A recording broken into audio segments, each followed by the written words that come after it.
Welcome back to Bita's autism journey. আর আজকে আমার হাতে দেখতে পাচ্ছেন, টেবিলে দেখতে পাচ্ছেন প্রচুর কার্ডস রয়েছে। তো আজকে আমি কার্ড দিয়ে বেশ কিছু অ্যাক্টিভিটি দেখাবো। তো ফেরা যাক অ্যাক্টিভিটিতে। তো এখানে দেখুন 1 2 3 4 5 6 7 8 9 আছে। তো এরকম কার্ড আমি এখানে 4টে করে নিয়েছি। এটা একজনকে ধন্যবাদ দেবো, আমার এক স্টুডেন্টের মা। এই কার্ডটা আমি ব্লিঙ্কিট বলেছিলাম 2 মানে সেলস 3 সেলস এরকম পাওয়া যায়। তো উনি একটা প্রথম শেখাবেন বলে উনি ওয়ান আইটেমেরই এনেছেন, মানে ওয়ান সিম্বল ওয়ান সেলস এরকম ধরনের। কিন্তু কার্ডটা ভীষণ সস্তা, আপনারা কালেক্ট করে নিতে পারেন। এই কার্ডটা প্রথম যেটা করবেন, প্রথম বাচ্চাকে যাদের বাচ্চা আইডেন্টিফাই করতে শেখেনি এখনো নাম্বার, এটা দিয়ে আইডেন্টিফাই করা শেখাবেন। আমার হাতে না প্রচুর শেপস রয়েছে, এগুলো শেপস গুলো আমি পরে কোনো একদিন দেখিয়ে দেবো। এবার যেটা এই যে কালার আইডেন্টিফিকেশনেরও এখানে কাজ করবে। 8টা করে কার্ড আছে এক একটা সেটস এর, আমি 4টে নিয়েছি এখানে। এবার কালারটাও আপনারা শেখাতে পারবেন। নাম্বার শেখাচ্ছি, কালার শেখাচ্ছি, কিন্তু শেখাবো কেমন করে? প্রথম আমি সবসময় বলি বাচ্চাকে খুব ভালো করে সর্টিং শেখাবেন।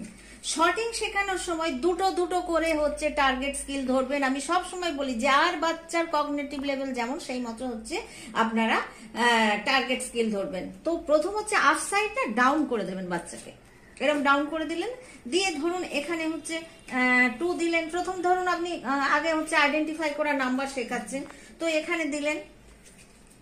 দেওয়ার পরে কি করবেন এবার বাচ্চা কি করবে, আপনি যে এখানে আপ সাইড ডাউন করে এগুলো রেখে দেবেন না, তখন বাচ্চা একটা করে তুলবে।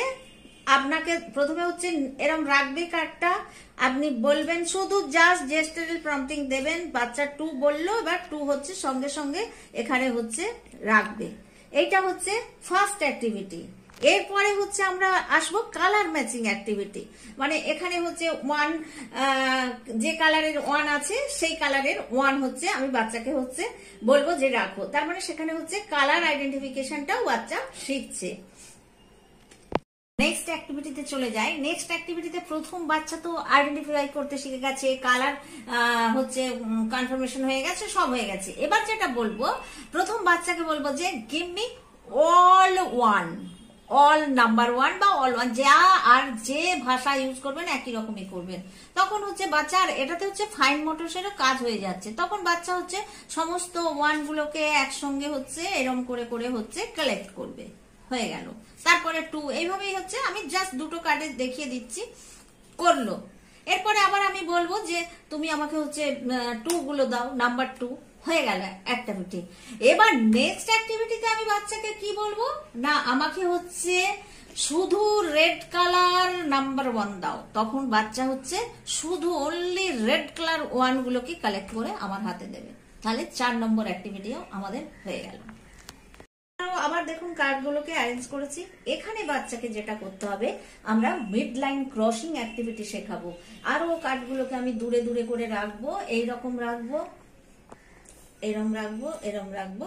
এখানে এই যে ট্রাইপড, আমি সবসময় বলছি ট্রাইপডে বেশি করে কাজ করান। বাচ্চাদের মোটর ফাংশনিং, রাইটিং যাদের প্রবলেম আছে সেগুলো হবে। এই যে এরম, এটা mid line crossing activity mid line crossing activity হলো। এতে কিন্তু বাচ্চাদের ফোকাসটাও ভীষণ রকম ভালো হয়। তো আজকে এই কয়েকটা অ্যাক্টিভিটি দেখালাম, এরপরে আমি আরো অনেক অ্যাক্টিভিটি দেখাবো। তো এই ছিল আজকের ভিডিও। আপনারা বাচ্চাদের, বিশেষ করে যাদের ছোট বাচ্চা 2-2.5 বছরের বাচ্চা, তাদেরকে এই কার্ডগুলো দিয়ে করাবেন। এর নেক্সট ডেতে আরো দেখাবো এই নিয়ে অ্যাক্টিভিটি। সবাই ভীষণ ভালো থাকুন। আর আমাদের চ্যানেলকে যদি ভালো লাগে তাহলে সাবস্ক্রাইব করুন, লাইক করুন আর শেয়ার করুন। পরবর্তী ভিডিওর জন্য অপেক্ষা করুন।